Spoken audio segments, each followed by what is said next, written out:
ADO एडुटेरिया का हम लोगों ने नया वाला टेस्ट का पहला, दूसरा और तीसरा टेस्ट कंप्लीट कर लिया। आज हम लोग चौथा टेस्ट यानी कि पेपर 2 का टेस्ट होगा जनरल स्टडीज का, इसको कंप्लीट करेंगे। फटाफट सेशन को लाइक कर लो आप लोग और सब्सक्राइब करके बेल आइकन को दबा लो ताकि नए टेस्ट का नोटिफिकेशन सबसे पहले आपको मिल पाएगा। चलिए स्टार्ट करते हैं आज का टेस्ट। चौथा टेस्ट पेपर 2 का होगा। जिन लोगों को पीडीएफ चाहिए इसका, परीक्षा वाटिका टेलीग्राम चैनल है, बार बार बताते आ रहा हूं पहले से भी, परीक्षा वाटिका यहाँ पर मिल जाएगा या फिर ये व्हाट्सएप नंबर है, यहाँ पर भी इसका पीडीएफ आपको मिल जाएगा 8676934039। आज के टेस्ट का कट ऑफ रहेगा 75 मार्क्स। चलिए स्टार्ट करते हैं। पहला प्रश्न है, निम्नलिखित कथनों पर विचार करें। बार बार बोलते आ रहा हूं, कूट की तरफ भागो। उसके बाद कहा जा रहा है उपरोक्त में से सही कथन चुने। पहला प्रश्न है, पहला कथन है क्या, नाजका प्लेट मध्य अमेरिका और प्रशांत प्लेट के बीच स्थित है। ये स्टेटमेंट सही है? ये गलत दिया गया है क्योंकि नाजका प्लेट जो है ना, अमेरिका जो दक्षिण भाग है, ठीक है, दक्षिणी अमेरिका और प्रशांत प्लेट के बीच स्थित है। ये तो स्टेटमेंट गलत दिया गया। दूसरा है, प्लेट टेक्टोनिक्स अवधारणा मैकेंजी, पार्कर और मॉर्गन द्वारा प्रतिपादित किया गया था। कब प्रतिपादित हुआ था? 1967 में। दूसरा जो है स्टेटमेंट यहाँ सही दिया गया है। कहा जा रहा है सही चुनने के लिए विकल्प बी हो जाएगा, केवल 2 इसका करेक्ट आंसर। अगला प्रश्न है, जब विसर्प मुख्य नदी से अलग हो जाता है तो बनने वाली भू आकृति क्या होती है? बताओ क्या होती है? इसको कहा जाता है ऑक्सबो झील कहा जाता है। जैसे कि विसर्प गहरे वृत्त में विकसित होता है और विभक्तित बिंदु जो होती है इस पर अपरदन के कारण कट जाता है। ये सूची 1 को सूची 2 से मिलान करना और कूट की सहायता से सही उत्तर चूज करना है। एक तरफ जनजाति दिया गया, उसका संबंधित जगह दिया गया। गोंड जनजाति मध्य प्रदेश की है, आप सभी को पता है। डोंगरिया कोंद जो है ये नीलगिरी पहाड़ी में डोंगरिया कोंद ओडिशा में पाई जाती है। टोडा जनजाति जो है ये कहां पाई जाती है? ये नीलगिरी की पहाड़ी में पाई जाती है। और चेंचू जो होगा ये केरल की जनजाति है। ठीक है, ये सारा मिलान हो गया। क्या हो गया? 2, 3, 1 और 4। देखिए कूट में कौन सा है 2, 3, 1 और 4? पहला ही विकल्प यहाँ पर सही जवाब हो गया इसका। चलो अगला है, निम्नलिखित कथनों पर विचार करें। उसके बाद कहा जा रहा है सही कथन चुने। पहला स्टेटमेंट यहाँ दिया गया है, क्या है? चिली विश्व में तांबे का अग्रणी उत्पादक है। बिल्कुल सही है। और भारत में अगर पूछा जाए तो भारत में तांबा का उत्पादन सबसे ज्यादा कहां होता है? मध्य प्रदेश में होता है। ठीक है, मध्य प्रदेश सबसे बड़ा तांबा उत्पादक है। ये भी यहाँ पर सही हो जाता है। जो तांबा उद्योग होता है ना, तार हो गया, विद्युत मोटर, ट्रांसफार्मर, जनरेटर, ये सब बनाने के लिए इसका जो आवश्यक धातु है इसका यूज किया जाता है। और मिश्र धातु जो आघात वर्धनीय और तन्य होता है। और तांबा का भंडार मुख्य रूप से जो झारखंड का सिंहभूम का क्षेत्र है, कौन सा? सिंहभूम का क्षेत्र, यहाँ पर ज्यादा मिलता है। और मध्य प्रदेश का जो है बालाघाट का क्षेत्र। ये दोनों के दोनों स्टेटमेंट सही थे, तो 1 और 2 दोनों यहाँ पर करेक्ट आंसर हो जाएगा। चलिए आगे बढ़ते हैं नेक्स्ट क्वेश्चन की तरफ। 5वां प्रश्न है, निम्नलिखित में से क्षेत्रफल की दृष्टि से विश्व का सबसे बड़ा महाद्वीप कौन सा है? बताओ कौन सा होगा? ये हो जाएगा अफ्रीका, विकल्प ए हो जाएगा। और एशिया जो है विश्व का सबसे बड़ा महाद्वीप हो जाएगा। ठीक है, एशिया सबसे बड़ा हो जाएगा। और यहाँ पर क्या पूछा जा रहा है? क्षेत्रफल की दृष्टि से, तो ये हो जाएगा अफ्रीका। चलिए आगे बढ़ते हैं। अगर आपको ना अब महाद्वीप का बढ़ते से घटते क्रम में पूछा जाए, अगर यहाँ एशिया रहता तो एशिया टिक लगाते हैं हम लोग। एशिया हो जाएगा सबसे बड़ा, आप सभी को पता है। उसके बाद कौन सा हो जाएगा? एशिया के बाद अफ्रीका हो जाएगा। अगर इस तरह से आ जाए ना, इस तरह से सजाना है आपको। उसके बाद हो जाएगा उत्तरी अमेरिका। ठीक, उसके बाद दक्षिणी अमेरिका। इससे छोटा कौन सा हो जाएगा दक्षिण अमेरिका से? अंटार्कटिका। उसके बाद यूरोप। उसके बाद आ जाएगा ऑस्ट्रेलिया। शॉर्ट में लिख दिया ऑस्ट्रेलिया। क्लियर है? ये ना इस तरह का क्वेश्चन बन सकता है। निम्नलिखित कथनों पर विचार कीजिए। यहां पर कहा जा रहा है कौन सा गलत है। बार बार बोलता हूं कूट की तरफ बढ़ो। कभी भी सही दिया जा सकता है, गलत दिया जा सकता है। अब गलत पूछ रहा है यहाँ पर। इसको पहला स्टेटमेंट देखिए। पहला स्टेटमेंट यहाँ पर क्या दिया गया? पश्चिमी घाट पूर्वी घाटों की तुलना में ज्यादा ऊंचे होते हैं। जो पश्चिमी घाट होता है ना, ये अपेक्षाकृत अधिक ऊंचाई पर होता है, लेकिन अधिक निरंतर होता है। और इसकी औसत ऊंचाई ना लगभग 1500 मीटर होती है। कितना? 1500 मीटर होती है। तो ये स्टेटमेंट क्या दिया गया है? ये स्टेटमेंट सही दिया गया है। दूसरा है, तापी नदी सतपुड़ा और विंध्य पर्वतमाला के बीच एक दरार घाटी से होकर बहती है। तो ये स्टेटमेंट क्या है? सही दिया गया है। बताओ आप लोग। तापी नदी सतपुड़ा पर्वतमाला के दक्षिण में बहती है और अरब सागर में गिरती है। ठीक है, तो ये स्टेटमेंट जो है ना गलत दिया गया है। यहाँ पर नर्मदा सतपुड़ा और विंध्य पर्वतमाला के बीच एक नदी होकर बहती है, ये तापी नदी। ठीक है, ये तापी नदी नहीं है। ठीक है, ये नर्मदा नदी है। ये कौन सी नदी है? नर्मदा है। तो ये स्टेटमेंट यहाँ पर गलत दिया गया है। पूछा जा रहा है कौन सा गलत है? विकल्प भी हो जाएगा केवल 2। चलिए अगला प्रश्न है, दक्षिण पश्चिम मानसून के बारे में निम्नलिखित में से कौन सा कथन सही नहीं है? नहीं को कोड आउट कीजिए यहाँ पर, उसके बाद देखिए यहाँ पर कौन सा इसका करेक्ट आंसर हो जाएगा। बंगाल की खाड़ी जो शाखा होता है मुख्यतः जून जुलाई के दौरान तमिलनाडु में वर्षा करती है, ये स्टेटमेंट सही हो जाएगा क्योंकि ये गलत दिया गया। तो तमिलनाडु का क्षेत्र है, दक्षिण पश्चिम मानसून के दौरान वर्षा छाया प्रदेश होता है ये, जिसके कारण वर्षा होती है। और यहाँ ना मुख्यतः उत्तर पूर्वी मानसून अक्टूबर दिसंबर वर्षा होती है, ठीक है, कहां पर? अक्टूबर से दिसंबर के बीच। ये स्टेटमेंट जो दिया गया है ना, कौन सा कथन सही नहीं था? तो यही वाला कथन जो है ना इनकरेक्ट ऑप्शन था। चलिए आगे बढ़ते हैं नेक्स्ट क्वेश्चन की तरफ। निम्नलिखित युग्मों का सही मिलान करें। एक तरफ घटना दिया गया, दूसरी तरफ कारण दिया गया। कोरियोलिस बल जो होता है, जो आभासी बल होता है और पृथ्वी के अपने अक्ष पर घूमने के कारण प्रत्यक्ष रूप से उत्पन्न होता है ये, ठीक है, पृथ्वी के घूर्णन के कारण होता है। इसको मिलान कीजिए, क्या होगा? पहला हो जाएगा। दूसरा है ऋतुएं। ऋतु क्या होता है? ऋतुएं जो होती है ना उत्तरी गोलार्ध में अलग अलग होती है। तो बसंत जो होता है 20-21 मार्च होता है। ग्रीष्म संक्रांति कब? 20 से 21 जून के बीच होता है। इसी तरह ये अलग अलग होती है। तो ये हो जाएगा, ऋतु जो होता है ना, ये होता है पृथ्वी की परिक्रमा और झुकाव के कारण होता है, ठीक है। अब है विषुव। विषुव तब होता है जब सूर्य भूमध्य रेखा के ठीक ऊपर होता है और ऋतु के बीच संक्रमण को चिन्हित करता है। तो तीसरा हो जाएगा, ठीक है। सारे के सारे ना ऑलरेडी मिलान किए हुए थे, तो पहला ही विकल्प इसका करेक्ट आंसर हो जाएगा, 1, 2 और 3। अगला प्रश्न है, शीतोष्ण चक्रवात किस प्रकार के वाताग्र से संबंधित होते हैं? इस प्रश्न का राइट आंसर हो जाएगा, क्या कहा जाए, कूट की सहायता से चुनने कहा जा रहा है ना। ये गर्म वाताग्र और ठंडा वाताग्र दोनों हो जाएगा ना, यहाँ पर दोनों के दोनों हो जाएंगे। क्यों हो जाएंगे दोनों को दोनों? जो शीतोष्ण चक्रवात होते हैं, गर्म और ठंडा दोनों प्रकार के वाताग्र शामिल होते हैं, जिसमें ना जो अवरुद्ध वाताग्र का निर्माण कारण बन सकता है। और शीतोष्ण चक्रवात जो होता है, जो उष्ण कटिबंधीय चक्रवात होता है, उसके अतिरिक्त मध्य अक्षांश में होता है और पश्चिम से पूर्व की ओर ये गति करता है। दोनों के दोनों हो जाएंगे, क्या हो जाएगा? विकल्प सी इसका करेक्ट आंसर हो जाएगा, 1 और 2 दोनों। अगला प्रश्न है, हिमालयी नदियां अपने प्रवाह के क्रम में मध्य एवं निचले भागों में किस प्रकार की आकृति का निर्माण नहीं करती है? यहाँ पर नहीं पूछा जा रहा है, तो किस प्रकार की निर्माण नहीं करेगी? जो हिमालयी नदियां होती है ना, प्रवाह के क्रम में जब मैदान में प्रवेश करती है, इसका मध्य और निचला भाग जो होता है ना, ये भारी मात्रा में सिल्ट और बालू के अवसाद का संवहन करती है। क्या क्या? सिल्ट और बालू, इसको लेके चली जाती है नदी आगे बढ़ते हुए, ठीक है। और ये ना निक्षेपण स्थलाकृति बनता है, जैसे कि समतल घाटियां हो गई, उसके बाद गोखुर झील बनता है, ये गोखुर झील भी बनता है। इसी सिल्ट और बालू आगे जाकर के ये सारा निर्माण करता है। विसर्प नदियां बनती है और बाढ़कृत मैदान बन जाता है, गुम्फित वाहिकाएं हो जाती है और नदी के मुहाने पर डेल्टा का निर्माण हो जाता है। यही सारा सिल्ट और बालू मिलकर ये सारा काम करती है। यहाँ पर ना कौन सा निर्माण नहीं करती? सारी की सारी आकृति निर्माण करती है। तो सारा निर्माण करती है तो नहीं पूछा जा रहा, तो उपरोक्त में से कोई नहीं, विकल्प डी इसका करेक्ट आंसर हो जाएगा। अगला प्रश्न देखिए, सूची 1 तथा सूची 2 का मिलान कीजिए तथा कूट का प्रयोग कर उचित उत्तर दीजिए। मतलब कि सही उत्तर चुनने कहा जा रहा है। गति के प्रकार दिए गए, वस्तुओं की स्थिति दी गई, मिलान कर लीजिए। वृत्तीय गति कब होगी? जब पृथ्वी के परितः चंद्रमा की गति के बराबर होगी। घूर्णन गति को क्या कहा जाएगा? लट्टू का अपने अक्ष पर घूमना, इसका एग्जाम्पल है। आवर्त गति क्या होगी? तो घड़ी के दोलक की गति, ये हो जाएगा।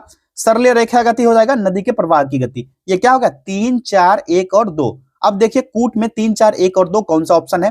3, 4, 1 और 2, 3 वाला ये है, 3, 4, 1 और 2, विकल्प बी यहाँ पर सही जवाब हो जाएगा।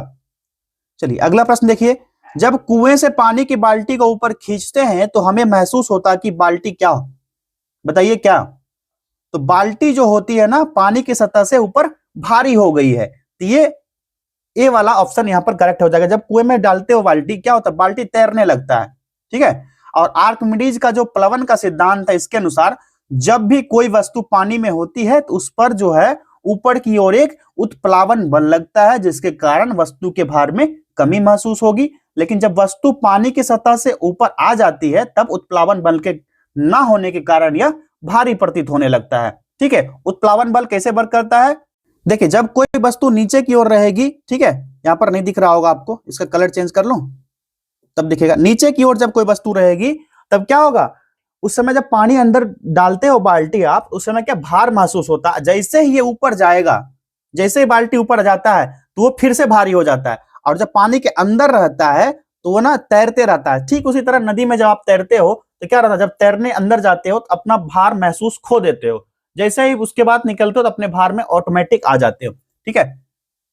अगला प्रश्न है, यदि सितार और बांसुरी पर एक ही स्वर बजाया जाए तो उससे उत्पन्न ध्वनि में अंतर निम्नलिखित में से किस कारण होता है? ये होता है ध्वनि गुणता के कारण। ठीक है, विकल्प सी इसका करेक्ट आंसर हो जाएगा।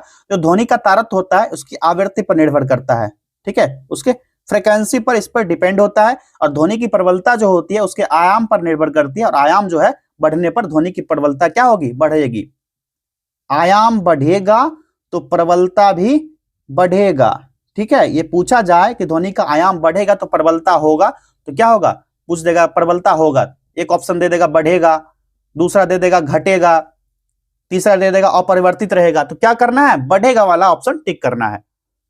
अगला देखिए, जल में वायु का बुलबुला जिसकी भांति व्यवहार करता है वह होगा, वो क्या होगा, ये अवतल लेंस होगा। ठीक है, कौन सा होगा, अवतल लेंस होगा। विकल्प डी यहाँ पर करेक्ट आंसर हो जाएगा। और जल का अपवर्तनांक जो होता है वायु से अधिक होने के कारण उत्तल सतह का वायु का बुलबुला जल में अवतल लेंस की भांति व्यवहार करने लगता है। इसी प्रकार जब कोई लेंस ऐसे द्रव्य में डुबोया जाए जिसका अपवर्तनांक लेंस के अपवर्तनांक से अधिक होगा, तो ऐसी स्थिति में लेंस की फोकस दूरी क्या हो जाएगी, फोकस दूरी ऑटोमेटिक बढ़ जाती है, और लेंस की प्रकृति भी एकदम से डिफरेंट हो जाती है, चेंज हो जाती है। क्या हो जाएगी, ये चेंज हो जाएगी। यही कारण है कि वायु का बुलबुला जो होता है जल में अवतल लेंस की भांति कार्य करने लगता है। विकल्प डी यहाँ पर करेक्ट आंसर हो जाएगा। ट्रांसफार्मर में निम्नलिखित में से किसके कारण ऊर्जा हानि नहीं होती है, इसका सही जवाब हो जाएगा क्रोड का जो होता है ना, नर्म लोहे का बना होना, इसके कारण होता है। विकल्प डी यहाँ पर सही जवाब हो जाएगा। चलिए अगला है, मिलान करने कहा जा रहा है। एक तरफ यंत्र दिया गया, दूसरी तरफ उसका मापन उपयोग दिया गया है। अब बताइए, ओडोमीटर, ओडोमीटर वाहन द्वारा तय की गई दूरी मापी जाती है। ठीक है, पहला हो गया। क्रायोमीटर से क्या मापा जाता है, बताओ आप लोग। क्रायोमीटर से अत्यंत निम्न तापमान को मापा जाता है। ठीक है, अत्यंत निम्न तापमान को मापा जाता है। यहाँ पर दिया गया है, यहाँ क्या दिया गया है, रॉकेट इंजन की क्षमता, ये गलत दिया गया। गलत का मिलान करने बोला जा रहा था, विकल्प यहाँ पर राइट आंसर हो जाएगा। ग्रेविमीटर से गुरुत्वाकर्षण क्षेत्र में परिवर्तन, और फोनोमीटर से ध्वनि की तीव्रता मापी जाती है। ठीक है, क्रायोमीटर से क्या मापा जाता है, बताओ, अत्यंत निम्न तापमान। ठीक है, निम्न तापमान मापा जाता है इससे, क्रायोमीटर से। ये ध्यान रखना आप सभी को, क्लियर है। चलो आगे बढ़ते हैं। लोहे की कील पारे पर तैरती है जबकि वह पानी में डूब जाती है, ऐसा क्यों होता है। तो लोहे का अपेक्षिक घनत्व जो होता है ना, पानी से अधिक होता है और पारे से कम होता है, इसके कारण ये डूब जाता है। ठीक है, और लोहे की कील जो होती है पारे यानी मरकड़ी पर तैरता है, पानी में डूब जाता है। इसका कारण है कि पारद जो होता है ना, मरकड़ी का अपेक्षिक घनत्व क्या होता है, लोहे के अपेक्षिक घनत्व से अधिक होता है, और पानी में क्या होता है, इसके विपरीत हो जाता है, अपेक्षिक घनत्व जो होता है लोहा से कम हो जाता है। चलिए आगे बढ़े। अगला प्रश्न है, मनुष्य के शरीर में पाए जाने वाले तत्वों को उसकी प्रचुरता मात्रा के आधार पर आरोही क्रम में व्यवस्थित करने कहा जा रहा है। ठीक है, तो इसका ना एक चार्ट देख लेते हैं, किसका क्या होगा। सारे में एक ही दिया गया होगा, कैल्शियम, हाइड्रोजन, नाइट्रोजन, ऑक्सीजन और कार्बन। ठीक है, पहले ऑप्शन में हम लोग चेक कर लेते हैं। कैल्शियम का जो भूपर्पटी पर भार होता है कितना होता है, सारा का लिखना ना यहाँ पर सही होता है। ठीक है, कैल्शियम का ना ऊपर वाला जो होगा भूपर्पटी पर भार होगा, नीचे वाला जो होगा मनुष्य शरीर का भार होगा। कैल्शियम का जो भूपर्पटी पर भार होगा कितना होगा, 3.6 होगा, और मनुष्य के शरीर में कितना होगा, 1.5 होगा। इसी तरह हाइड्रोजन का क्या होगा, तो भूपर्पटी पर जो हो जाएगा 0.14 हो जाएगा, और मनुष्य शरीर में 0.5 होगा। अब अगला है नाइट्रोजन। तो नाइट्रोजन का बताइए, भूपर्पटी पर कितना होगा, बहुत थोड़ा होगा, थोड़ा सा होगा, इसको ना माफ ही नहीं सकते हो। और मनुष्य के शरीर में कितना होगा, ये होगा 3.3 होता है। अगला है ऑक्सीजन का कितना होगा, भूपर्पटी पर क्या होगा ऑक्सीजन का, और मनुष्य के शरीर में क्या होगा, तो भूपर्पटी पर हो जाएगा 46.6 और मनुष्य के शरीर में हो जाएगा 65, तभी तो हम लोग सांस ले पाते हैं। तो सबसे ज्यादा क्या पूछा जा रहा है, उनकी प्रचुरता मात्रा के आधार पर यहाँ पर कहा जा रहा है सजाने के लिए। तो सबसे पहले क्या होगा, हाइड्रोजन, उसके बाद क्या होगा, कैल्शियम हो जाएगा। ठीक है, पहले हाइड्रोजन एक नंबर पर, दूसरे पर हो जाएगा कैल्शियम, तीसरे पर क्या होगा, नाइट्रोजन हो जाएगा, और चौथे पर हो जाएगा ऑक्सीजन। कम से ज्यादा की ओर बढ़ना है, तो देखो कौन सा होगा, यहाँ पर विकल्प डी दिख रहा है, हाइड्रोजन, कैल्शियम, नाइट्रोजन, कार्बन और ऑक्सीजन, यही सही जवाब हो जाएगा। ठीक है, चलिए आगे बढ़ते हैं। अब क्वेश्चन नंबर 19 देखिए, हाइड्रोकार्बन ईंधन जलाते समय यदि हम अत्यधिक काले धुएं के साथ पीली लपट देखें तो इसका अर्थ है कि ईंधन क्या होगा, बताओ ईंधन क्या होगा, तो असंतृप्त हाइड्रोकार्बन से बना होगा। विकल्प भी यहाँ पर करेक्ट आंसर हो जाएगा, असंतृप्त हाइड्रोकार्बन से बना है। किसी रक्षक नली शुष्कन नली में निम्नलिखित में से कौन सा द्रव्य मौजूद होता है जिसका उपयोग HCl गैस बनाने में किया जाता है, यह हो जाएगा कैल्शियम क्लोराइड। क्या होगा? कैल्शियम क्लोराइड, पहला विकल्प CaCl2। आग बुझाने वाले कर्मचारियों के परिधानों पर किसकी परत चढ़ी होती है जो उसे अग्निरोधक बनाता है? ये होता है मेलामाइन। ठीक है, ये मेलामाइन होता है। ठीक, पेट क्या होता है? पेट का फुल फॉर्म पूछा जाए तो क्या होता है? पेट जो होता है पॉली इथिलीन टेरिफेटेट। ठीक है, टेरी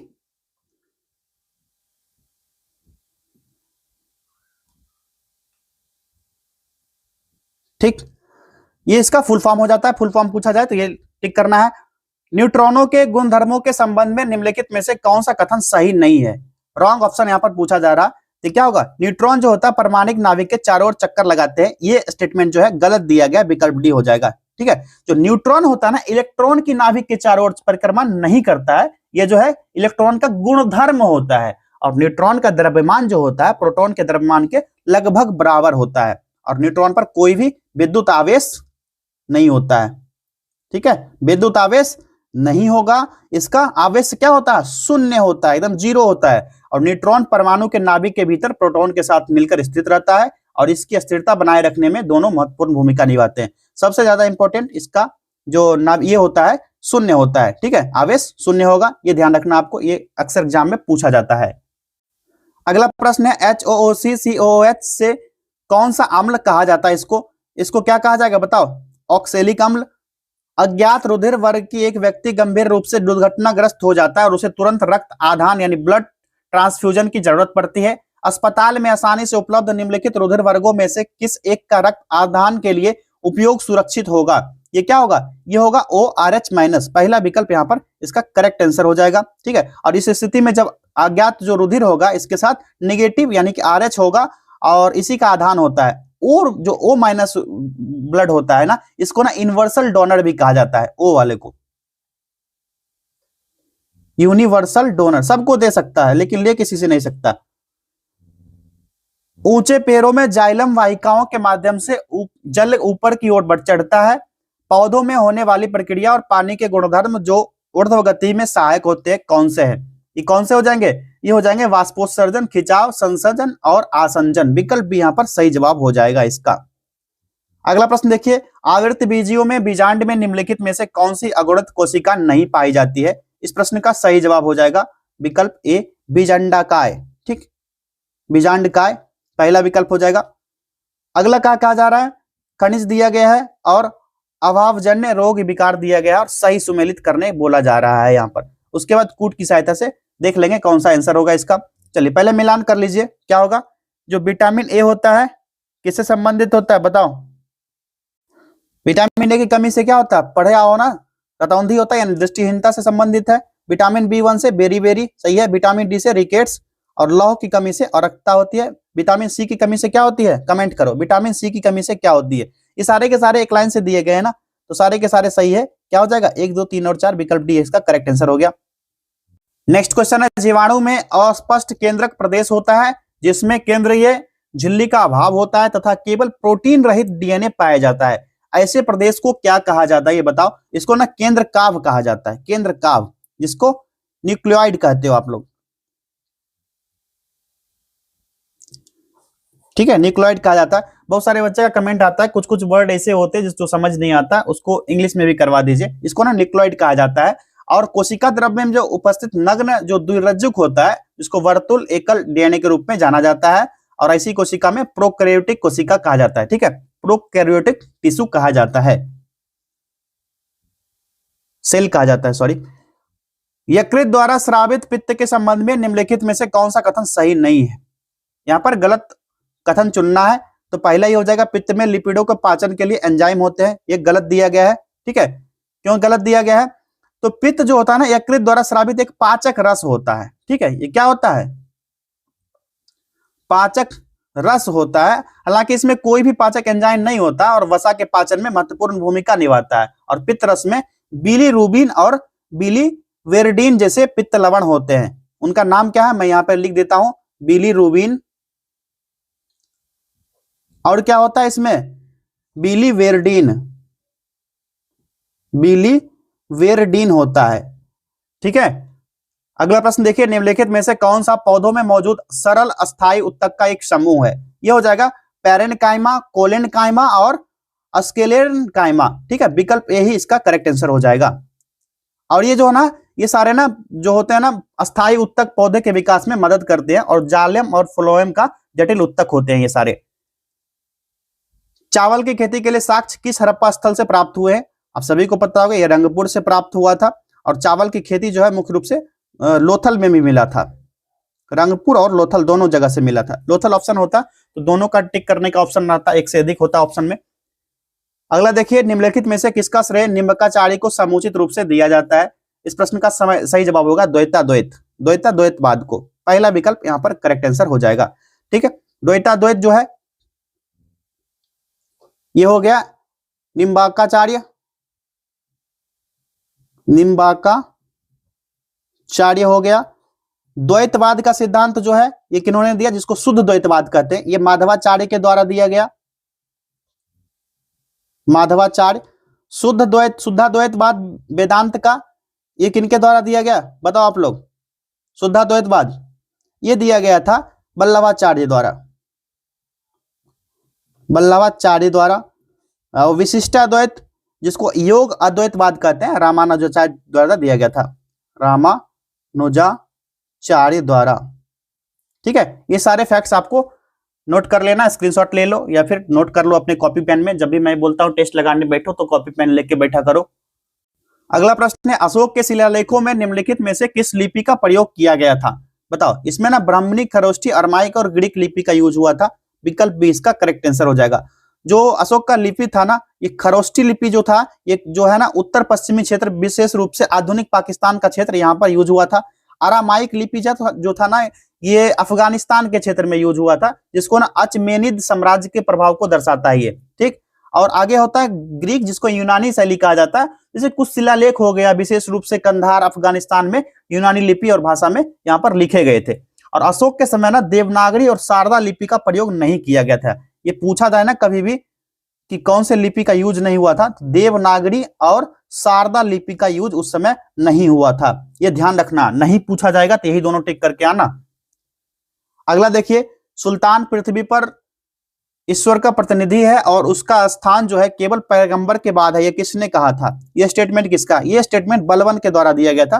पहला विकल्प यहाँ पर राइट आंसर होगा। ये घोषणा करने का श्रेय दिया जाता है कि सुल्तान पृथ्वी पर ईश्वर का प्रतिनिधि है और उसका साथ जो है पैगंबर के बाद दूसरा स्थान आता है। बलबन ने राजत्व के दैवीय अधिकार पर जोर दिया था और सत्ता को मजबूत करने के लिए, शासन को वैध बनाने के लिए जिल्ले इलाही की घोषणा की थी, जिसका मतलब होता है, जिल्ले इलाही का मतलब होता है ईश्वर की छाया। ठीक है, और यह सिद्धांत जो है बलबन के राजनीतिक दर्शन का केंद्र बिंदु बन गया था, उसके शासन को अन्य शासन से बिल्कुल डिफरेंट करता था। अगला देखिए, जौनपुर से किस मुगल बादशाह के खिलाफ फतवा जारी किया गया था? बताओ जौनपुर वालों, किसके खिलाफ फतवा जारी हुआ था? तो ये हुमायूं के कब्र के पास, सॉरी, ये जो होगा ना इसका करेक्ट आंसर हो जाएगा विकल्प ए, हुमायूं का नहीं अकबर का होगा। ठीक है, और 1579 में जारी किया गया था, 1579 में। रणजीत सिंह की राजनीतिक राजधानी लाहौर थी, उनकी धार्मिक राजधानी कौन सा शहर था? ये था अमृतसर। विकल्प ए राइट आंसर हो जाएगा। और अमृतसर जो सिख धर्म के सबसे पवित्र तीर्थ स्थल, जो हरमंदिर साहिब जिसको स्वर्ण मंदिर कहा जाता है, यहाँ का पवित्र स्थल है और रणजीत सिंह ने इसके विकास और जीर्णोद्धार में बहुत योगदान दिया था। अगला देखिए, 1857 के विद्रोह की असफलता के बाद मुगल बादशाह बहादुर शाह द्वितीय को कहां और किसने गिरफ्तार किया था? वेरी इजी, ये हुमायूं के कब्र के पास लेफ्टिनेंट हडसन ने गिरफ्तार किया था। विकल्प डी इसका करेक्ट आंसर हो जाएगा। और इसके बाद इसको रंगून भेज दिया, रंगून में शिफ्ट कर दिया, निर्वासित कर दिया, और यहीं पर 1862 में इसकी मृत्यु हो जाती है। किसकी बताइए? ये बहादुर शाह द्वितीय की। ठीक है, अगला देखिए, अस्थायी बंदोबस्त को लागू होने के बाद किसानों की दयनीय स्थिति पर किसने कहा था कि पूरा बंगाल एक जंगल में बदल गया है जिसमें केवल वनवासी रहते हैं? यह स्टेटमेंट राजा राम मोहन राय का था। विकल्प भी यहाँ पर करेक्ट आंसर हो जाएगा। और कॉर्नवालिस ने ब्रिटिश सरकार से शिकायत की कि बंगाल का एक तिहाई हिस्सा केवल जंगली जानवरों से आबाद जंगल में तब्दील हो गया है। ठीक है, इसी ने शिकायत की थी राजा राम मोहन राय की बात को। क्लियर है? अभी भी आप नहीं समझे? ये स्टेटमेंट पूछा जाए कि पूरा बंगाल एक जंगल में तब्दील हो गया जिसमें केवल वनवासी रहते हैं, इसमें लगाना है राजा राम मोहन राय। अगर ये कहा जाए स्टेटमेंट कि बंगाल का 1/3 हिस्सा केवल जंगली जानवर में तब्दील हो गया है, ठीक है, जंगली जानवर में तब्दील हो गया है, ठीक है, तो ये वाला जो होगा कार्नवालिस टिक करना है। दोनों स्टेटमेंट मिलता जुलता लग रहा है लेकिन दोनों अलग अलग है। राजा राम मोहन राय ने कहा कि पूरा बंगाल एक जंगल में बदल गया है जिसमें केवल वनवासी रहते हैं, और कार्नवालिस ने कहा था बंगाल का 1/3 हिस्सा केवल जंगली जानवरों से आबाद जंगल में तब्दील हो गया है। ये ध्यान रखना, ये स्टेटमेंट दोनों का और फिर में ना टिक गलत नहीं करना एग्जाम में। चलिए आगे बढ़ते हैं। अब क्वेश्चन नंबर 39 है, ईसाई मिशनरियों की सहायता से तरुण स्त्री सभा की स्थापना कहां की गई? ये कलकत्ता में हुआ था। विकल्प बी, ये 1819 में हुआ था तरुण स्त्री सभा, जिसको युवा महिला संघ कहा जाता है, और 19वीं शताब्दी में कलकत्ता ऐसी सामाजिक सुधार गतिविधियों का एक प्रमुख केंद्र भी बन गया था। अगला प्रश्न है, निम्नलिखित कथन पर विचार कीजिए, कौन सा कथन सही है? कूट की सहायता से यहाँ पर करेक्ट आंसर चूज करना है। पहला स्टेटमेंट है, सन 1804 में बंबई में एशियाटिक सोसाइटी की स्थापना की गई थी, ये सही है। दूसरा है, 1823 में लंदन में Asiatic society of great Britain की स्थापना हुई, ये भी स्टेटमेंट यहाँ पर सही दिया गया। दोनों के दोनों स्टेटमेंट यहाँ पर करेक्ट दिए गए। जो एशियाटिक सोसाइटी थी, इसकी स्थापना का उद्देश्य था कि पूर्व के देश जैसे कि पुराने देश थे, इसमें विज्ञान अध्यात्म से संबंधित बातों का अन्वेषण करना। ये दोनों के दोनों स्टेटमेंट यहाँ पर करेक्ट हो गए। 1 और 2 दोनों यहाँ पर करेक्ट आंसर हो जाएगा, विकल्प सी। चलिए, एक तरफ विद्रोह, ठीक, दूसरी तरफ नेतृत्वकर्ता, और क्या कहा जा रहा है? सही उत्तर का चयन कीजिए। ज्यादा नहीं पढ़ना है, मिलान कर लेते हैं, उसके बाद कूट की तरफ बढ़ जाएंगे। कोल विद्रोह के नेतृत्वकर्ता कौन थे? बुद्धू भगत, याद है ना? कोल विद्रोह, बुद्धू भगत। कोल विद्रोह कब हुआ था? 1831-32 में कोल विद्रोह हुआ था। दूसरा है खासी विद्रोह। खासी विद्रोह के नेतृत्वकर्ता कौन थे? तीरथ सिंह। सबसे पहले तो ये जानिए कि बुद्धू भगत तो नेतृत्वकर्ता थे, कहां पर हुआ था? छोटा नागपुर का क्षेत्र था, छोटा नागपुर का क्षेत्र। एक भी फैक्ट ना छोड़ेंगे नहीं, सबको तोड़ेंगे, ठीक है। कोल विद्रोह 1831-32 में हुआ था, छोटा नागपुर क्षेत्र में, बुद्धू भगत इसके नेतृत्वकर्ता थे। अब अगला आता है खासी विद्रोह। खासी विद्रोह कब हुआ था? तो ये 1833 में हुआ था। तीरथ सिंह इसके नेतृत्वकर्ता थे, ठीक है। तीरथ सिंह कहां हुआ था? ये असम का क्षेत्र था, असम का। अगला आता है संथाल विद्रोह, आप सभी को पता है सिंहभूम का क्षेत्र था, ठीक। संथाल विद्रोह 1855-56 में हुआ था। नेतृत्वकर्ता सिद्धो कान्हो, कहां पर? झारखंड, सिंहभूम का क्षेत्र। चेरो विद्रोह कब हुआ था? 1800 ईस्वी में। 1800 ईस्वी में भूषण सिंह इसके नेतृत्वकर्ता थे। कहां हुआ था? ये पलामू में हुआ था, झारखंड में ही हुआ था, लेकिन पलामू का क्षेत्र था, पलामू झारखंड में। अब ना सूची का मिलान हो गया, ईयर भी देख लिए और कौन सा जगह था ये भी देख लिए।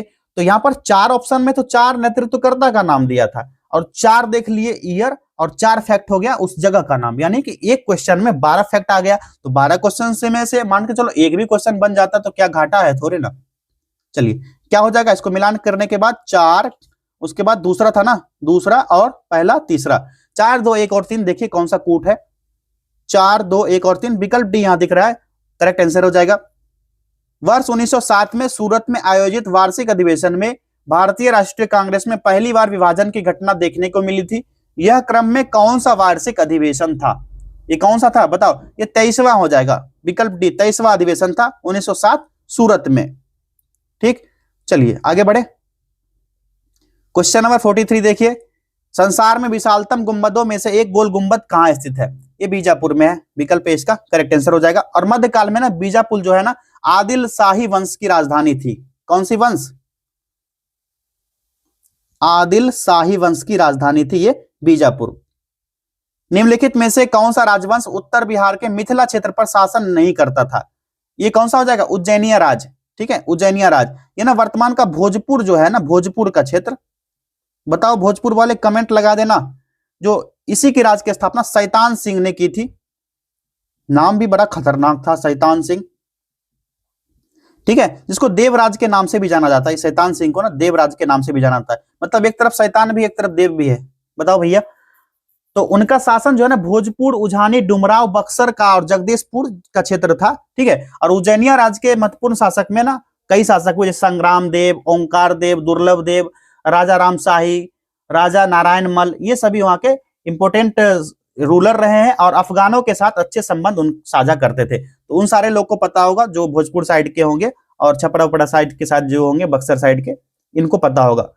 क्रिप्स मिशन के साथ कांग्रेस के आधिकारिक वार्ताकार कौन थे? इसका करेक्ट आंसर हो जाएगा कौन से, बताओ? तो मौलाना अबुल कलाम आजाद भी थे और जवाहरलाल नेहरू ने भी इसमें अपनी सहयोगिता दिखाई थी। ये हो जाएगा एक और बी दोनों, विकल्प डी इसका करेक्ट आंसर हो जाएगा। क्रिप्स मिशन कब भारत आया था? मार्च 1942 में भारत आया था। कौन था इसका नेतृत्व करता? स्टैफोर्ड क्रिप्स था। अबुल कलाम आजाद उस समय कांग्रेस के अध्यक्ष थे और उन्होंने ही क्रिप्स मिशन के साथ वार्तालाप किया था। अगला प्रश्न है, निम्नलिखित में से किसका विरोधी स्वामी दयानंद सरस्वती के द्वारा नहीं किया गया था? बताइए। ये था कौन सा? कर्म का सिद्धांत। ठीक है, कर्म का सिद्धांत का विरोध नहीं किया क्योंकि यह हिंदू धर्म का एक मूल सिद्धांत है जिसे उन्होंने स्वीकार किया। तंत्र मंत्र हो गया, बहुदेववाद, मूर्ति पूजा, इन सब का ना स्वामी दयानंद सरस्वती और उनके द्वारा स्थापित आर्य समाज ने पुरजोर विरोध किया था, लेकिन कर्म के सिद्धांत का इन्होंने विरोध नहीं किया था।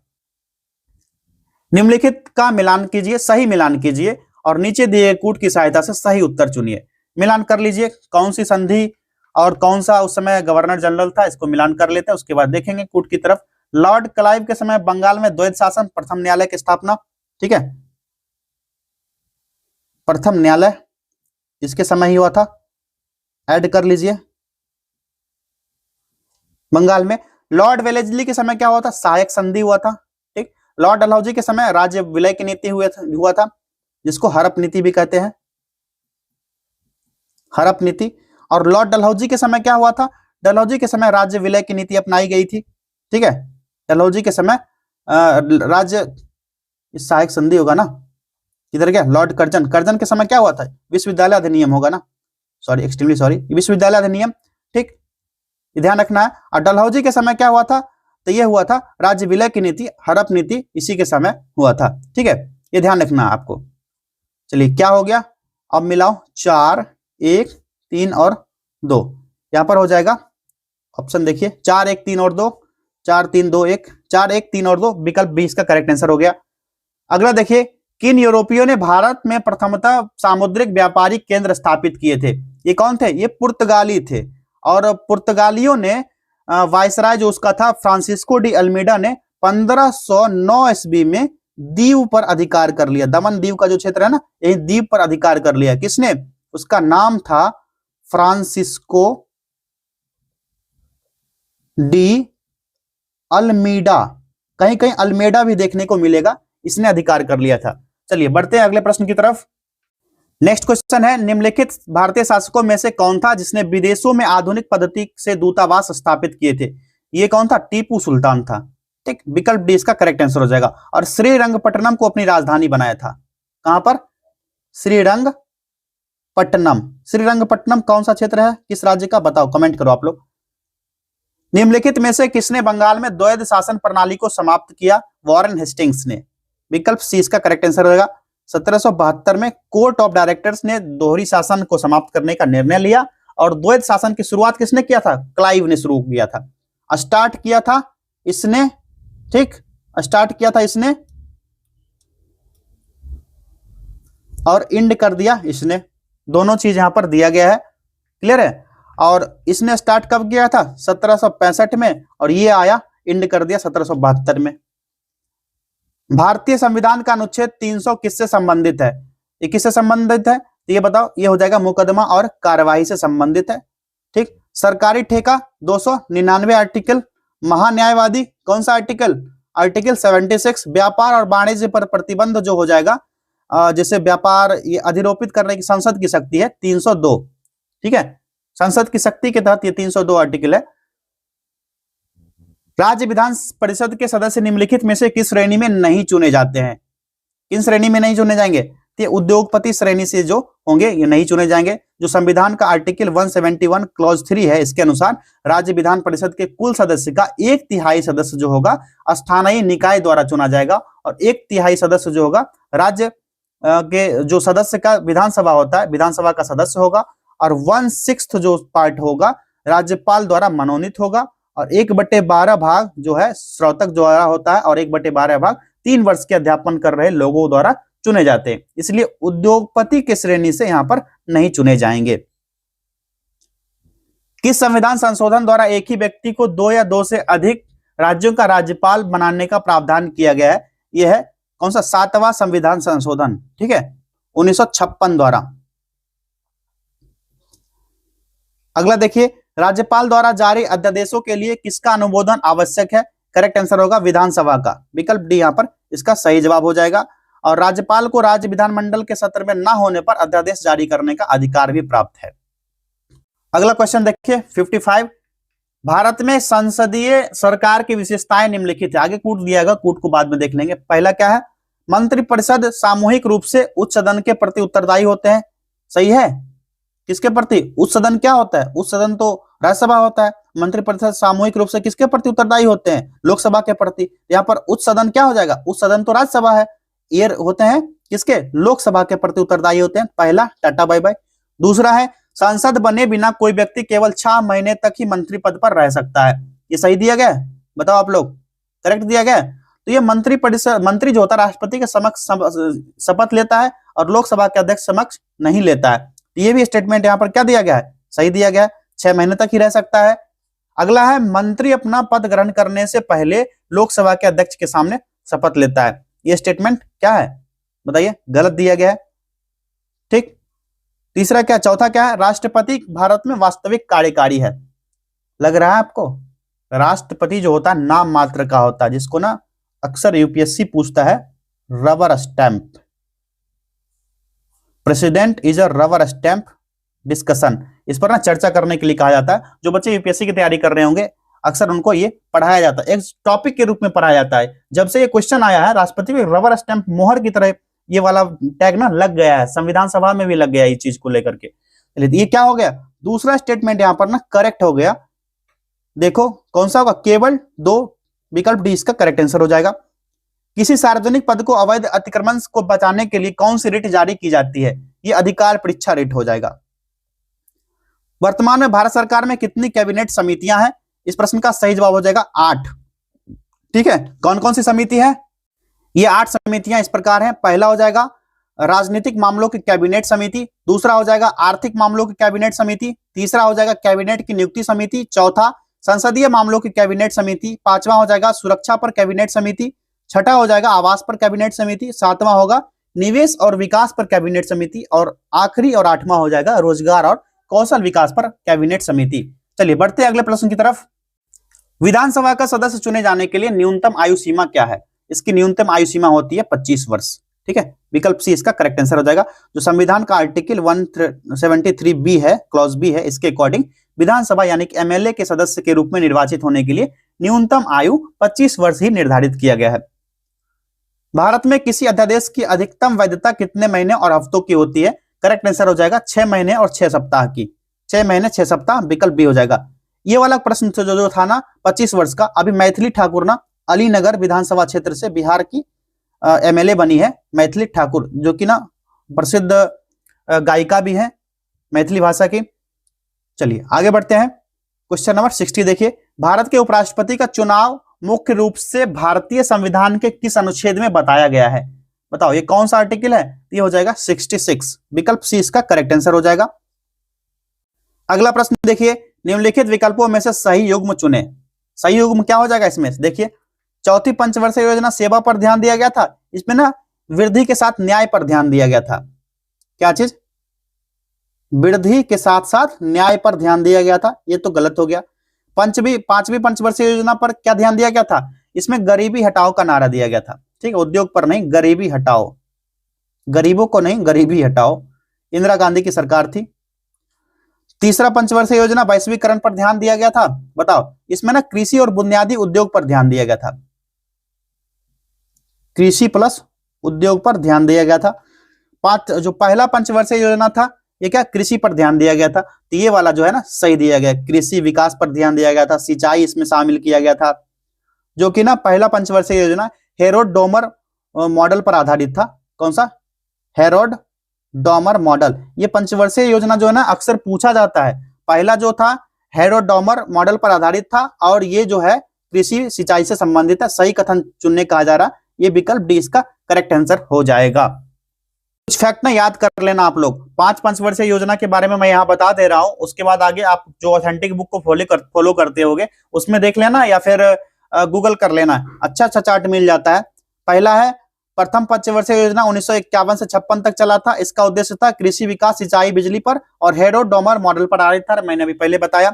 दूसरा था जो पंचवर्षीय योजना 1956 से 61 तक चला था, इसका उद्देश्य था औद्योगिक विकास पर और महान लोविस मॉडल पर आधारित है। यह प्रश्न पूछा जाता है महान लोविस मॉडल के बारे में। तीसरा है पंचवर्षीय योजना तीसरा जो था 1961 से 66 तक चला था, इसका उद्देश्य था कृषि और बुनियादी उद्योग। चौथा जो था 1969-74 वृद्धि के साथ न्याय। पांचवा 1974 से 79 इसका नारा था गरीबी हटाओ, इंदिरा गांधी के समय ये हुआ था। 6 से लेकर के 12 तक देख लेना, ठीक है। उसके बाद आता है नीति आयोग, उसके बाद आप सभी को पता होगा, करंट अफेयर्स पढ़ते होगे। नेक्स्ट क्वेश्चन है साधन लागत पर एनएनपी डैश के बराबर है, बताओ। ये राष्ट्रीय आय के बराबर होता है, विकल्प डी इसका करेक्ट आंसर हो जाएगा। एनएनपी एट फैक्टर कॉस्ट होता है साधन लागत पर शुद्ध राष्ट्रीय उत्पाद, इसी को ना राष्ट्रीय आय यानी कि नेशनल इनकम कहा जाता है। अगर यहीं पर पूछा जाए जीएनपी, जीएनपी क्या होता है, तो जीएनपी होता है सकल राष्ट्रीय उत्पाद। जीएनपी इज इक्वल टू क्या होता है, जीडीपी प्लस विदेशों से आय माइनस विदेशों से भुगतान, ठीक है, विदेशों से भुगतान। ये मैंने क्यों बताया, क्योंकि हाल में बीपीएससी में जीएनपी के बारे में पूछा गया था। अगला प्रश्न देखिए, कृषि विपणन प्रणाली में सुधार के लिए भारत सरकार द्वारा अपनाया गया नीतिगत उपाय क्या है। इसका राइट आंसर क्या होगा, इसमें एक से अधिक दिख रहा है। जो सार्वजनिक वितरण प्रणाली है इसमें शामिल पीडीएस भी शामिल होगा, ठीक है, एमएसपी भी शामिल होगा, बफर स्टॉक का रख रखाव जो होगा इसमें इंक्लूड हो जाएगा। सारे के सारे एक से अधिक हो जाएंगे, विकल्प डी इसका करेक्ट आंसर हो जाएगा। किस समिति ने प्रतिस्पर्धा अधिनियम 2002 को अधिनियमित करने का सुझाव दिया, ये थी एसवीएस राघवन समिति, विकल्प सी इसका करेक्ट आंसर हो जाएगा। 1969 में इसको निरस्त कर दिया, इसके स्थान पर प्रतिस्पर्धा अधिनियम 2002 लाया गया, ठीक है, ये वाला नियम। और ये नियम जो था 1969 का जो नियम था, इस कौन सा नियम था, अवरोधक व्यापार व्यवहार नियम, ये ध्यान रखना आपको, अवरोधक व्यापार व्यवहार अधिनियम, ठीक है, ये 1969 का था। इसी के स्थान पर ये वाला अधिनियम आ गया, प्रतिस्पर्धा अधिनियम 2002, ठीक है, और एस राघवन समिति के रिपोर्ट पर यह आया था। अगला है गरीबी रेखा को निर्धारित करने के लिए कौन सा संगठन सर्वेक्षण करता है, यह है एनएसओ, ठीक है, एनएसओ। एनएसओ का फुल फॉर्म क्या होगा, कमेंट करना। और एनएसओ का ना एक 2019 का डाटा है एनएसओ का, ठीक है। जो एनएसएसओ था, एनएसएसओ जिसको कहते हो राष्ट्रीय नमूना सर्वेक्षण कार्यकालय 2019 में, और केंद्रीय सांख्यिकी कार्यालय सीएसओ, इस दोनों को ना मर्ज कर दिया गया और इन दोनों को मर्ज करके एनएसओ बना दिया गया। कब, 2019 में एनएसओ निकल के आया। और एनएसओ यानी कि राष्ट्रीय सांख्यिकी कार्यालय सांख्यिकी और कार्यक्रम कार्यान्वयन मंत्रालय एमओएसपी के अधीन आता है। किसके अधीन, एमओएसपी के अधीन आता है क्या, ये एनएसओ मंत्रालय। ध्यान रखना ये सारा फैक्ट आपको। अगला प्रश्न है भंडारी समिति किससे संबंधित है, करेक्ट आंसर हो जाएगा क्षेत्रीय ग्रामीण बैंकों की पुनर्संरचना से संबंधित होगा, विकल्प डी संबंधित है इसका, ठीक है, और यही राइट आंसर हो जाएगा। और कई महत्वपूर्ण समितियां हैं ना जहां से क्वेश्चन बनते हैं, वो मैं आपको चार्ट दिखाता हूं। एक तरफ समितियां दी गई है, दूसरी तरफ संबंधित विषय दिए गए हैं। जो स्वामीनाथन समिति है जनसंख्या नीति से संबंधित है, ठीक। जानकी रमन समिति जो है प्रतिभूति घोटाला से। सरकारिया समिति केंद्र राज्य संबंध से। महानलोबिस समिति है ये राष्ट्रीय आय से संबंधित है। रंगराजन समिति भुगतान संतुलन से। और गोयपोड़िया समिति बैंक सेवा सुधार से। और नरसिम्हन समिति वित्तीय बैंकिंग सुधार से संबंधित है। अगला प्रश्न है बिहार आर्थिक सर्वेक्षण पहली बार किस वित्तीय वर्ष के लिए प्रकाशित किया गया था, इसका राइट आंसर क्या होगा, 2006-07 में प्रकाशित किया गया था। नेक्स्ट क्वेश्चन देखिए, निम्नलिखित बंदरगाहों में कौन कृत्रिम बंदरगाह है, कृत्रिम कौन सा जो बनाया गया हो, चेन्नई बंदरगाह है, ठीक है। और इसका ना वाणिज्यिक संचालन 1881 में किया गया था। बिहार में सोरे के व्यापार का एकाधिकार अंग्रेजों को किसने प्रदान किया था, यह प्रदान किया गया था हरियक वंश द्वारा, ठीक है, सॉरी हरियक का नहीं द्वारा, यहाँ मीर जाफर होगा ना, हरियक कहां से आया, मीर जाफर हो जाएगा, ठीक। अगला प्रश्न है प्राचीन बिहार का कौन सा राजवंश पितृहंता राजवंश के नाम से जाना, ये होगा हरियक वंश, ठीक है, हरियक वंश। और इसका बहुत कम समय के लिए राजवंश का शासनकाल था। बिहार का मगध क्षेत्र पर 544 ईसा पूर्व से लेकर के 413 ईसा पूर्व, बहुत कम ही समय तक इसने शासन किया था। ठीक है। शिशुनाग वंश के बारे में आप लोग जानते होंगे, कमेंट करना। नंद सुंग वंश के बारे में देख लेना। चलिए आगे बढ़ते हैं नेक्स्ट क्वेश्चन की तरफ। आप लोग तो हो बड़े आलसी, अगला प्रश्न की तरफ बढ़े उससे पहले आप लोग को सारा फैक्ट बता ही देते हैं। शिशुनाग वंश का कार्यकाल जो था 412 से 344 बीसी तक, शिशुनाग इसका संस्थापक था। नंद वंश का था 344 से 321 बीसी तक, महापद्मनंद इसका संस्थापक। मौर्य वंश का 321 से 185 बीसी, चंद्रगुप्त मौर्य संस्थापक। शुंग वंश का संस्थापना 185 से 73 बीसी, पुष्यमित्र शुंग इसके संस्थापक थे। सारा फैक्ट्स आपको यहां पर देख लेना है। चलिए अगला क्वेश्चन है, भारतीय राष्ट्रीय कांग्रेस का 27वां अधिवेशन कहां हुआ था? ये कहां हुआ था? बांकीपुर पटना में हुआ था। निम्नलिखित में से किसकी अध्यक्षता में बिहार प्रांतीय किसान सभा की विधिवत स्थापना हुई? ये क्वेश्चन बहुत बार आया है, स्वामी सहजानंद सरस्वती इसका राइट आंसर होगा। बहुत सारे क्वेश्चन सेट में आपने लगाया होगा। और इसके सचिव कौन थे? श्री कृष्ण सिंह, श्री कृष्ण सिंह इसके सचिव बने थे। चलिए अगला है, मुजफ्फरपुर बम कांड 1908 में कौन संबंधित नहीं है? फटाक से आंसर लगाओ। चंद्रशेखर आजाद इसमें सम्मिलित नहीं थे। 30 अप्रैल 1908 को बम फेंका गया था।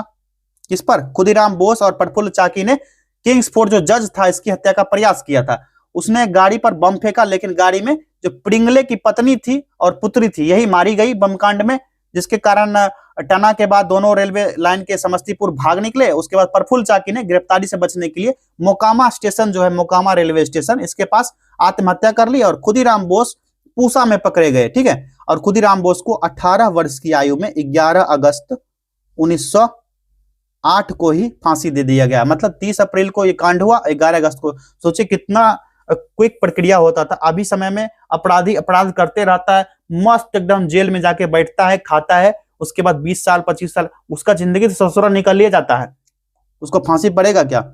अगला देखिए, निम्नलिखित में से कौन सा जल कुंड मुंगेर में स्थित है? ये कौन सा होगा? सीता कुंड, रामेश्वर कुंड, ऋषि कुंड, सारे के सारे हो जाएंगे। सारे के सारे जो है मुंगेर में स्थित है। सीता कुंड जो है गर्म पानी का जल कुंड है और झरना और तीर्थ स्थल है। ठीक है, गर्म पानी का, ये ध्यान रखना, गर्म पानी का पूछा जाए ना सीता कुंड हो जाएगा। कोसी नदी को निम्नलिखित में से किस नदी के साथ जोड़ने के लिए जल शक्ति मंत्रालय के द्वारा सूचना दी गई? ये कौन सा हो जाएगा? बताओ आप लोग। ये मेची नदी होगा, मेची नदी। ठीक है। बिहार का ना जो यहाँ पर जल कुंड है ना, इसको ना एक बार दिखा देते हैं आप लोग को, इससे ना क्वेश्चन पूछा जाता है अक्सर। एक चार्ट दिखाते हैं, ये चार्ट देखे रहोगे ना आप सभी को पता होगा। ठीक है। पहले तो नालंदा जिला से स्टार्ट करेंगे। नालंदा में कौन कौन सा है? नानक कुंड हो जाएगा, मखदुम कुंड, सप्तधारा सतधरवा, सूर्य कुंड, ब्रह्म कुंड और राजगीर में। ठीक है, ये राजगीर में हो जाएगा, नालंदा के राजगीर में। ठीक। गया में अग्नि कुंड है। उसके बाद मुंगेर में सबसे ज्यादा है, कौन कौन सा है? लक्ष्मण कुंड, सीता कुंड, रामेश्वर कुंड, ऋषि कुंड, लक्ष्मीश्वर कुंड, भराड़ी कुंड और गोमुख कुंड। और रामायण से जुड़े नाम है सारे के सारे जितना भी। ठीक है। अभी क्या क्या पूछा गया था? सीता कुंड, यही ना गर्म पानी का कुंड है ये। ठीक। और जल में पर्याप्तता में इसका खनिज, लवण और गंधक पाए जाते हैं इन सारे में। ठीक है, ये भी ध्यान रखना है। ये सारे बिहार के जल कुंड है। इसको मैं इरेज कर देता हूं, एक बार आप लोग स्क्रीनशॉट ले लेना इसका। सारा का सारा मैं यहाँ पर मिटा देता हूं ताकि स्क्रीनशॉट लोगे आप तो यहाँ पर अच्छे से आ पाए। ठीक है, सारा शिफ्ट डिलीट। आओ इसका स्क्रीनशॉट ले लो फटाक से, आप लोग ले लिए। चलिए आगे बढ़ते हैं। अब वनावरण के प्रतिशत की दृष्टि से बिहार के निम्नलिखित जिलों का सही अवरोही क्रम कौन सा होगा? ये बताइए कौन सा होगा सही अवरोही क्रम? तो कैमूर, उसके बाद जमुई, नवादा। एक क्वेश्चन आया था पिछले टेस्ट में, इसको हम लोगों ने किया था, विकल्प सी हो जाएगा। जमुई में जो है कुल परसेंटेज कितना हो जाएगा? पहले कैमूर से आएंगे ना। कैमूर में 31.56% हो जाएगा। फिर आएगा बारी जमुई का। जमुई में कितना होगा? 21.34% वनावरण क्षेत्र। फिर आएगा नवादा की बारी। नवादा में 20.72%। इसके बाद चौथे स्थान पर अगर कुछ होता तो ये होता मुंगेर। ठीक है, मुंगेर का कितना हो जाएगा? 20.16%। इससे ज्यादा नहीं पूछा जाएगा। ठीक है, 4 बहुत हो गया, 4 से ज्यादा नहीं पूछा। अगर 4 5वां आ भी गया तो 4 तो पहले से पता है आपको, 5वां ही एक्स्ट्रा रहेगा ना। चलो आगे बढ़ते हैं नेक्स्ट क्वेश्चन की तरफ। कौन सी नदी बिहार का शोक के रूप में जानी जाती है? ये हो जाएगी कोसी नदी। ठीक है, बहुत बाढ़ लाती है और हर वर्ष इसके कारण जानमाल की बहुत भारी क्षति होती है। और अपना नदी, ये नदी है ना, अपना मार्ग बदलने के लिए बहुत कुख्यात है, कभी भी मार्ग बदल लेती है। अगला है 2011 की जनगणना के अनुसार भारत में ग्रामीण जनसंख्या का प्रतिशत कितना था? बताइए कितना था? 68.8% था। विकल्प बी इसका करेक्ट आंसर हो जाएगा। जो बच्चे सुपर 30 वाला टेस्ट सीरीज ज्वाइन नहीं कर पाए थे वो ना बूस्टर पैक ज्वाइन कर लो। 20 दिन में स्कोर बूस्ट करने के लिए पेपर 1 से 4 टेस्ट, पेपर 2 से 8 टेस्ट और पेपर 3 का 8 टेस्ट करवाया जाएगा। इसका ऑफर प्राइस है 149, ठीक है। और ये 20 दिसंबर से स्टार्ट होने वाला, आज 18 दिसंबर है, 20 दिसंबर से स्टार्ट होगा। और इसकी सबसे बड़ी खासियत है, इसमें एक्स्ट्रा बेनिफिट आपको मिलेगा 58 इंपॉर्टेंट टॉपिक्स, जहां से सबसे ज्यादा बीपीएससी में क्वेश्चन आता है, ठीक है। और 1 साल का करंट अफेयर्स इसी में दिया जाएगा आपको। ये सीरीज जाइए जल्दी से ज्वाइन कीजिए। इसमें 4, 8 और 8 टेस्ट इस तरह से मिलेंगे आपको और 58 इंपॉर्टेंट टॉपिक्स, ये इसका सबसे ज्यादा इंपॉर्टेंट फैक्ट बन जाता है। और जो बच्चे सुपर 30 ज्वाइन किए हो वो सुपर 30 पर फोकस करो, उसी का पार्ट है। अब 20 दिनों में अगला क्या करना है नहीं करना है। जो बच्चे लेट से ज्वाइन करना चाहते हो तो 30 दिन वाला जो सुपर 30 था उसमें 5 तारीख को लॉन्च किया गया था। आज लगभग 12-13 दिन हो गया है, तो वो बच्चे बहुत पीछे रह जाएंगे। आप लोग ना ये बूस्टर वाला पैक ज्वाइन कर लो। यहाँ पर नीचे नंबर दिया गया है 8676934039। इस नंबर पर जाइए, व्हाट्सएप कीजिए, कॉल कीजिए, आपको अधिक जानकारी यहाँ पर मिल जाएगा। निम्नलिखित में से कौन राज्य मंत्रिपरिषद की बैठकों की अध्यक्षता करता है? यह हो जाएगा मुख्यमंत्री, विकल्प बी। बिहार के कितने राज्यपाल आगे चलकर राष्ट्रपति बने? ये कितने राज्यपाल थे? ये 2 थे। कौन कौन से थे? ये जाकिर हुसैन थे, जाकिर हुसैन एक, ठीक है, ये चौथे राष्ट्रपति बने थे। उसके बाद रामनाथ कोविंद जो हाल फिलहाल में बिहार के राज्यपाल रहे थे, 36वें राज्यपाल, और ये राष्ट्रपति भी बने, ठीक है, ध्यान रखना। चलिए आगे बढ़ते हैं नेक्स्ट क्वेश्चन की तरफ। 2 जनवरी 2025 को आरिफ मोहम्मद खान ने बिहार के कौन से क्रम के राज्यपाल के रूप में शपथ लिया? ये 42वां राज्यपाल बने थे। विकल्प यहाँ पर सी करेक्ट आंसर होगा। 2 जनवरी को शपथ लिया था इन्होंने। जनवरी 2025 में भारतीय सेना ने निम्न में से किस स्थान पर अपनी सेना को जानो मेला का आयोजन किया है? इसका करेक्ट आंसर हो जाएगा हैदराबाद में, ठीक है, हैदराबाद में। ये जो क्वेश्चन था ना राज्यपाल के संदर्भ में था, अब चीफ मिनिस्टर के संबंध में आ जाएगा, नीतीश बाबू के संदर्भ में, ठीक है, नीतीश कुमार के संदर्भ में।